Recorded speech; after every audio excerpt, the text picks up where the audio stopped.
तो मूवी के स्टार्ट होते ही हमें बताया जाता है कि आज से तकरीबन 5 साल पहले गॉडजिला और कोंग की बहुत बड़ी फाइट हुई थी, जहां पर गॉडजिला कोंग को हराने के बाद समंदर की गहराइयों में चला गया था और बस उसी दिन के बाद गॉडजिला का कुछ भी पता नहीं चल पाया, किसी ने नहीं देखा उसे। और उसके बाद हमें 5 साल बाद का सीन दिखाया जाता है, जहाँ पर हम एक आइलैंड को देखते हैं जो कि कोंग का घर था असल में। और यहाँ पर हम देखते हैं कि कोंग का साइज अब पहले से काफी बड़ा हो गया है। इसके बाद कोंग सोकर उठता है और पानी में काफी इंजॉय करता है। वहीं पर हम एक छोटी बच्ची को देखते हैं जो कोंग को काफी अच्छी लगती थी। वो दोनों काफी अच्छे फ्रेंड्स भी थे और कोंग उस बच्ची की कोई बात नहीं टालता था, उसकी सारी बातें मानता था। लेकिन ये बच्ची ना तो बोल सकती है और ना ही कुछ सुन सकती है। और यहाँ पर हम कोंग को बहुत ज्यादा अग्रेसिव पाते हैं। कोंग बहुत ज्यादा गुस्से में होता है और वो एक ट्री को खेड़ कर आसमान की तरफ फेंकता है, जिससे एनर्जी वॉल टूट जाती है। और यहाँ पर हम ये जान पाते हैं कि असल में कोंग को इस टाउन के नीचे रखा गया था ताकि गॉडजिला फिर से वहाँ पर ना आ जाए, क्योंकि ये दोनों टाइटन्स एक दूसरे को फील कर सकते हैं, तो कहीं ये दोबारा से न लड़ पड़े। तब क्योंकि कोंग पहले से काफी बड़ा हो गया था साइज में, इसीलिए डिसाइड किया जाता है कि उसे यहाँ से कहीं और शिफ्ट कर दिया जाएगा। इसके बाद हमें एक लड़का दिखाया जाता है जो कि एक कंपनी के लिए काम करता था और वो बेसिकली एक हैकर भी था। और जिस कंपनी में वो काम करता था वो काफी मॉडर्न चीजें बनाया करती थी, लाइक मशीन्स, रोबोट्स एक्सेट्रा। लेकिन उस हैकर को अपनी कंपनी पर थोड़ा बहुत डाउट होता है कि कंपनी कोई ऐसी चीज बना रही है जो नहीं बनानी चाहिए, इसीलिए वो कंपनी का सारा डाटा हैक कर लेता है, जिससे उसे पता चलता है कि ये कंपनी किसी काफी बड़े ऑब्जेक्ट को हांगकांग शिफ्ट कर रही है। लेकिन तभी वहाँ पर अलार्म बजने लगता है और ये गॉडजिला के आने का अलार्म था। देखते ही देखते गॉडजिला समंदर से बाहर निकल आता है। बाहर आते ही वो सब कुछ डिस्ट्रॉय करने लग जाता है। किसी को भी समझ नहीं आ रहा था कि आखिर गॉडजिला सबको क्यों मारता जा रहा है, क्योंकि वो तो एक ऐसा टाइटन है जो इंसानों को सेव करता है, उनकी जान बचाता है। यहाँ पर हम ये जान पाते हैं कि गॉडजिला के पास एक पावर है और वो पावर न्यूक्लियर पावर है। और गॉडजिला अपनी न्यूक्लियर पावर का इस्तेमाल करके पूरी कंपनी को डिस्ट्रॉय कर देता है। इसके बाद ये न्यूज पूरी दुनिया में वायरल हो जाती है कि गॉडजिला आ चुका है, लेकिन इस बार वो चेंज होकर आया है, पहले जैसा नहीं रहा। यानी पहले वो इंसानों को बचाता था, लेकिन अब वो अग्रेसिव है और गुस्से में सबको मारता जा रहा है। कंपनी का ऑनर न्यूज में सबको बता रहा होता है कि हमारी कंपनी एक प्रोजेक्ट पर काम कर रही है, वो बहुत जल्द एक ऐसी डिवाइस बनाने में कामयाब हो जाएंगी कि जिससे गॉडजिला का मुकाबला हो सकता है। इस न्यूज को एक लड़की भी देख लेती है जिसका नाम होता है मेडिसन। लेकिन यहाँ पर मेडिसन इस बात पर एग्री नहीं करती कि गॉडजिला गुस्से में आया है, क्योंकि वो गॉडजिला को बहुत अच्छे से जानती थी। इसीलिए वो इस न्यूज को सिर्फ एक बकवास समझती है, क्योंकि उसका मानना था कि गॉडजिला कभी भी किसी को नुकसान नहीं पहुंचा सकता, बल्कि वो इंसानों की हेल्प करता है, उनकी जान बचाता है। मेडिसन अपने फादर के पास जाकर उन्हें समझाने की कोशिश करती है कि गॉडजिला कभी भी ऐसा नहीं कर सकता और उसके साथ जरूर कुछ न कुछ किया गया है। लेकिन मेडिसन के फादर उसे समझाने की कोशिश करते हैं कि देखो बेटा, ये सारे क्रिएचर्स, ये सारे टाइटन्स इंसानों की तरह ही होते हैं, यानी इनका मोड चेंज हो सकता है। अब देखो गॉडजिला भी चेंज हो गया है और वो इंसानों को मारता जा रहा है। इसके बाद मेडिसिन वहाँ से चली जाती है और वो उस हैकर की ऑनलाइन ऑडियो सुनती है। वो हैकर असल में गॉडजिला के बारे में एक ऑनलाइन ऑडियो अपलोड करता है। यहाँ पर मेडिसिन डिसाइड करती है कि वो जाकर उस हैकर से मिलेगी और जाकर उससे सारी बात पूछेगी कि आखिर ये चक्कर किया है, गॉडजिला अग्रेसिव क्यों हो गया है और उसने उस कंपनी को क्यों डिस्ट्रॉय किया। इसके बाद कंपनी का ऑनर एक सीनियर डॉक्टर नेथन से जाकर मिलता है। डॉक्टर नेथन असल में एक साइंटिस्ट भी होते हैं। कंपनी का ऑनर डॉक्टर नेथन को बताता है कि आपका जो कॉन्सेप्ट था हॉलो अर्थ वाला, वो बिल्कुल सही था और ये वो जगह थी जहाँ पर टाइटन्स पैदा होते हैं। असल में डॉक्टर नेथन ने एक बुक लिखी थी जिसने उन्होंने लिखा था कि जमीन के अंदर एक और जमीन भी है जिसका नाम हॉलो अर्थ है। ये छुपी हुई है और किसी को नजर नहीं आती और असल में ये अर्थ टाइटन्स की एनर्जी का सोर्स है। वहीं पर कंपनी का ऑनर डॉक्टर नेथन को एक और आदमी से भी मिलवाता है। कंपनी का ऑनर डॉक्टर नेथन को बताता है कि हमने हॉलो अर्थ के अंदर ही एनर्जी का एक सोर्स ढूंढ लिया है। अब यहाँ पर हम ये बात तो जानते नहीं कि हॉलो अर्थ आखिर एग्जिस्ट कहाँ पर करती है। हॉलो अर्थ असल में हमारी जमीन के नीचे है और जिस तरह हम सूरज से एनर्जी लेती हैं और सेम उसी तरह हॉलो अर्थ में एक एनर्जी सोर्स है जिससे ये सारे टाइटन्स एनर्जी लेते हैं। और अगर ये लोग उस एनर्जी सोर्स को ढूंढने में कामयाब हो गए तो ये गॉडजिला का मुकाबला भी कर पाएंगे।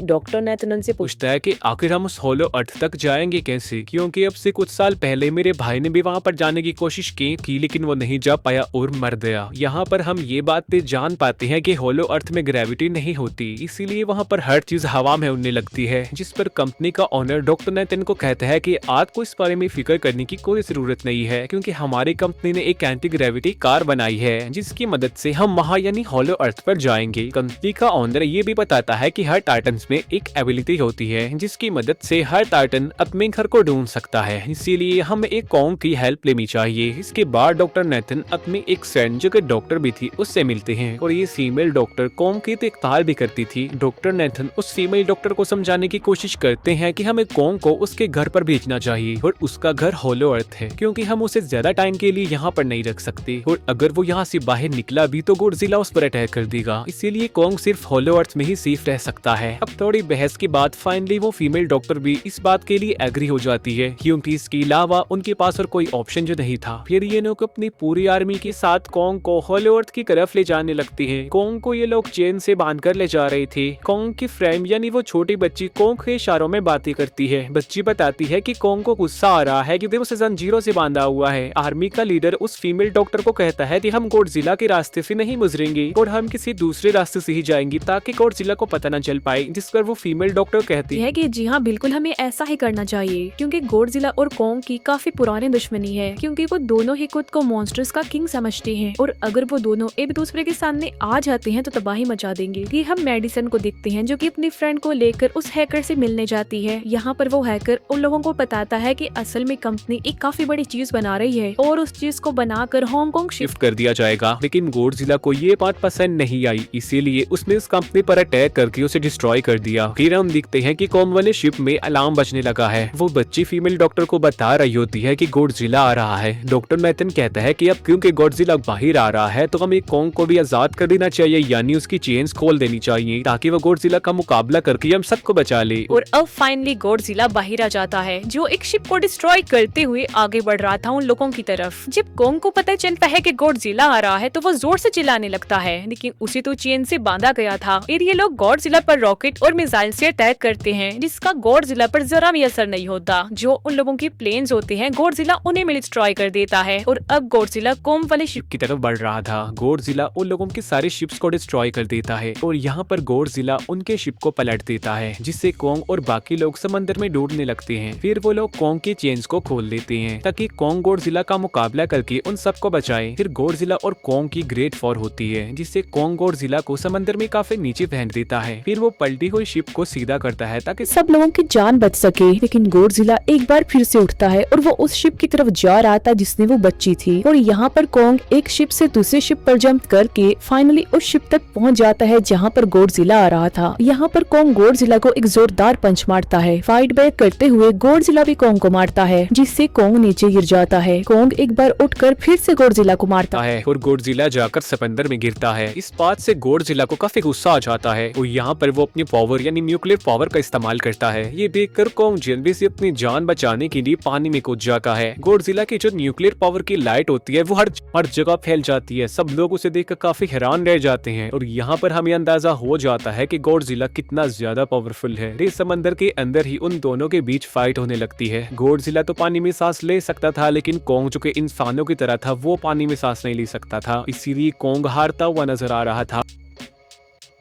फिर गॉडजिला कॉन्ग को मारने के लिए उसे समंदर की गहराइयों में लेकर जा रहा होता है। वो फीमेल डॉक्टर कहती है कि हमें जल्द से जल्द कॉन्ग की हेल्प करनी चाहिए वरना गॉडजिला उसे मार डालेगा। फिर ये बहुत सारे मिसाइल को समंदर में ब्लास्ट कर देते हैं जिससे होता ये है कि कॉन्ग अपनी जान बचाने के लिए बाहर आ जाता है। फिर डॉक्टर नेथन ऑर्डर देते हैं कि सब कुछ ऑफ कर दो, सारे इंजन सारी मशीन को शट डाउन कर दो ताकि गॉडजिला ये समझे कि हम लोग हार चुके हैं और मर चुके हैं। और तब ये लोग सारे चीजों को शट डाउन कर देते हैं। तब गॉडजिला कॉन्ग को गुस्से में देखता है और फिर वहाँ से चला जाता है। फीमेल डॉक्टर कहती है कि अगर हम आगे बढ़े तो गॉडजिला हमें प्रेस से फेल करके हम लोगों पर अटैक कर देगा, तो अब हम कैसे आगे बढ़े और हम कॉन्ग को कैसे ले जाएंगे। जिस पर डॉक्टर नेथन कहती हैं कि हम कॉन्ग को उड़ा कर लेकर जाएंगे। दूसरी तरफ हम देखते हैं कि मेडिसन अपने फ्रेंड्स के साथ उस कंपनी में घुस गई है ये चेक करने के लिए कि आखिरी कंपनी कौन सी चीज बना रही है, जिस पर गॉडजिला को गुस्सा आया और उसने अटैक कर दिया। वहाँ पर उन लोगों को एक काफी बड़े एनिमल के अंडे भी मिलते हैं और फिर जैसे उन लोगों को अंडे मिलते हैं उनका डोर लॉक्ड हो जाता है। असल में जहाँ ये लॉक्ड हो जाते हैं वो एक मशीन होती है जो इन लोगों को अंडों समेत काफी तेजी से हांगकांग लेकर जा रही थी। फिर हम देखते हैं कि हेलीकॉप्टर्स के जरिए पूरी आर्मी कॉन्ग को होलो अर्थ के पास पहुंचाने में कामयाब हो जाती है। वो लोग कॉन्ग को कहते हैं कि वो होलो अर्थ वाले केव में चला जाए, लेकिन कॉन्ग वहां पर जाने के लिए इनकार कर देता है। फिर ये लोग डिसाइड करते हैं कि वो उस बच्ची के थ्रू कॉन्ग को कहेंगे कि वो वहां पर चला जाए, क्योंकि कॉन्ग उस बच्ची की कोई बात नहीं टालता था। साथ में कॉन्ग को ये भी कहा जाएगा कि आपकी फैमिली भी वहाँ पर है, आप जैसे और भी काफी क्रिएचर्स हैं वहाँ पर, और यहाँ पर कोंग उस केव में जाने के लिए एग्री हो जाता है और यहाँ पर कोंग उस होलो अर्थ वाली केव में चला जाता है और ये लोग भी अपनी एंटी ग्रेविटी कार की मदद से कोंग के पीछे पीछे जाते हैं। होलो अर्थ एक अलग तरह की ही दुनिया थी।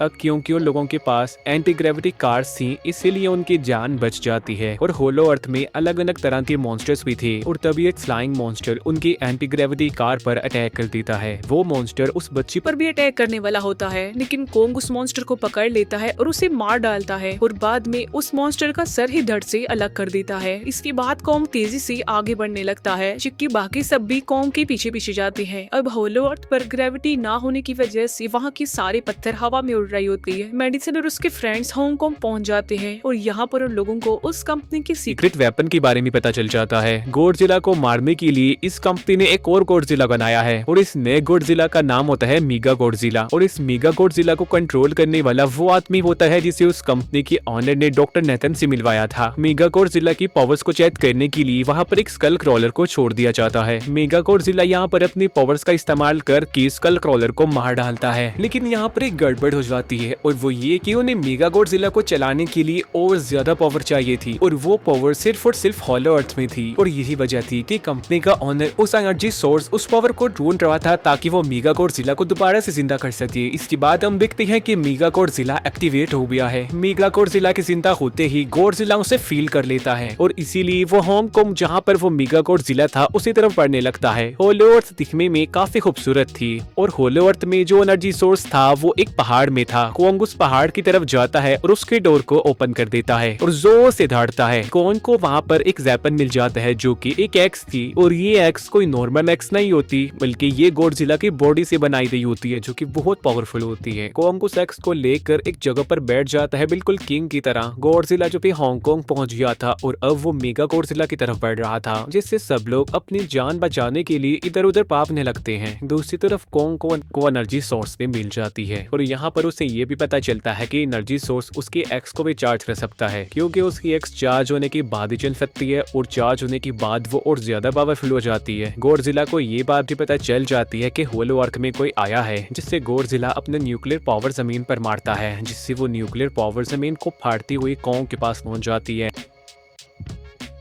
कंपनी की एक फीमेल ऑनर उन लोगों के साथ ट्रेड करती है। वो इस एनर्जी का थोड़ा सा सैंपल अपनी कंपनी के पास भेज देती है ताकि वो लोग मेगा गॉडजिला को एक्टिवेट कर दें। हालांकि फीमेल डॉक्टर उसे ऐसा करने से मना करती है, लेकिन वो उसकी एक नहीं सुनती और जब उस लड़की को रियलाइज होता है कि यहाँ पर गॉडजिला भी आने वाला है तो वो वहाँ से भागने लगती है। लेकिन तभी कोंग उसकी कार को पकड़कर उसे डिस्ट्रॉय कर देता है। कोंग अपना एक्स लेकर गॉडजिला से लड़ने के लिए तैयार हो जाता है, क्योंकि इस न्यूक्लियर पावर के जरिए गॉडजिला ने कोंग को लड़ने का इशारा दिया था। फिर कोंग वहाँ से भागते हुए हांगकांग आ जाता है। कोंग गॉडजिला पर अटैक करता है, लेकिन बाय मिस्टेक उसकी वो एक्स एक बिल्डिंग में फंस जाती है और मौके का फायदा उठाकर गॉडजिला कोंग को नीचे गिरा देता है और यहाँ पर इन दोनों के बीच जबरदस्त फाइट होती है। गॉडजिला कई बार अपने न्यूक्लियर पावर का इस्तेमाल करके कोंग को मारने की कोशिश करता है, लेकिन कोंग बहादुरी से मुकाबला करते हुए हर बार बच जाता है। फिर कोंग अपनी एक्स से गॉडजिला पर अटैक करके उसे इंजर्ड कर देता है, जिससे गॉडजिला को गुस्सा आ जाता है और वो अपनी न्यूक्लियर पावर का इस्तेमाल करके कोंग को दूर फेंकता है, लेकिन कोंग अपनी एक्स की मदद से उस पावर को अपनी तरफ आने से रोक देता है। इन दोनों के बीच काफी देर तक फाइट चलती रहती है। अब क्योंकि गॉडजिला काफी ज्यादा पावरफुल था इसीलिए कोंग हारता हुआ नजर आ रहा था। गॉडजिला कोंग को इंजर्ड करके वहीं पर फेंक देता है और उसकी चेस्ट पर पैर रख के जोर से धाड़ने लगता है। उसे देखकर कोंग भी जोर से धाड़ने लगता है और तभी गॉडजिला कोंग को छोड़कर वहां से जाने लगता है। हम देखते हैं कि कंपनी के ऑनर को वो एनर्जी सोर्स मिल चुका था जिसके जरिए वो मेगा गॉडजिला को जगा दे। यहाँ पर हमें पता चलता है कि मेगा गॉडजिला से काफी पावरफुल है और उससे साइज में काफी बड़ा भी है, लेकिन यहाँ पर मेगा गॉडजिला सब कुछ अपने कंट्रोल में कर लेता है। इसीलिए मेगा गॉडजिला सबसे पहले कंपनी के ऑनर को मारता है और बाद में उसके असिस्टेंट को भी मार डालता है। फिर मेगा गॉडजिला दीवार को फाड़ते हुए बाहर आ जाता है। गॉडजिला जब मेगा गॉडजिला को देखता है तो वो उसे लड़ने के लिए आगे बढ़ता है और उन दोनों के बीच काफी फाइट होती है। अब क्योंकि मेगा गॉडजिला काफी पावरफुल था इसीलिए गॉडजिला हारता हुआ नजर आ रहा था। मेगा गॉडजिला को बहुत ज्यादा मारता है और उसे नीचे गिरा देता है। मेडिसन और वो हैकर मेगा गॉडजिला की पावर्स को ऑफ करने की कोशिश करते हैं, लेकिन वहाँ पर सारी मशीन्स में कोर्स लगे हुए थे। दूसरी तरफ